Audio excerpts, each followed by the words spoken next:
ಎಲ್ಲ ಸಂಪತ್ತನ್ನು ಅನುಭವಿಸಲಿಕ್ಕೆ ನೀನು ಅರ್ಹನಾಗಿದ್ದೀಯ. ಇಂತಹ ದೊಡ್ಡ ಆಪತ್ತಿನಲ್ಲಿ ನನ್ನನ್ನು ಪಾರು ಮಾಡಿದ್ಯಾ ಅಂದಮೇಲೆ ಈ ನನ್ನ ಸಂಪತ್ತನ್ನು ಅನುಭವಿಸಲಿಕ್ಕೆ ನೀನು ಅರ್ಹನಾಗಿದ್ದೀಯಾ. ನಿನಗೆ ಪಟ್ಟಾಭಿಷೇಕವನ್ನು ಮಾಡ್ತೇನೆ. ನೀನೇ ಈ ಮತ್ಸ್ಯ ದೇಶಕ್ಕೆ ಅಧಿಪತಿಯಾಗಿದ್ದೀಯಾ.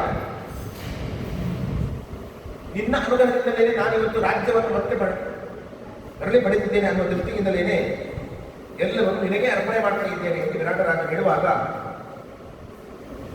ಧರ್ಮರಾಜ ಹೇಳ್ತಾನೆ, ನಿನ್ನ ಮಾತನ್ನು ಕೇಳಿ ಬಹಳ ಸಂತೋಷ ಆಯಿತು. ನಿನ್ನನ್ನು ಅಭಿನಂದಿಸ್ತಾ ಇದ್ದೇನೆ ಈ ಮಾತಿಗೋಸ್ಕರ. ಅಂದರೆ ಒಂದು ಕೃತಜ್ಞತೆಯನ್ನು ಇಟ್ಕೊಂಡಿದ್ದೇನೆ ವಿರಾಟರಾಜ.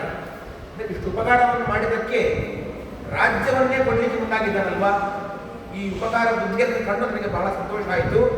ಆದರೆ ಇಷ್ಟೆಲ್ಲ ಉದಾರತೆ ನನಗೆ ಬೇಕಾಗಿಲ್ಲ. ನಾನು ಅದನ್ನ ಬಯಸುವನು ನಾನಲ್ಲ. ಜೊತೆಯಲ್ಲಿ ಹೇಳ್ತಾನೆ ವಿರಾಟರಾಜ,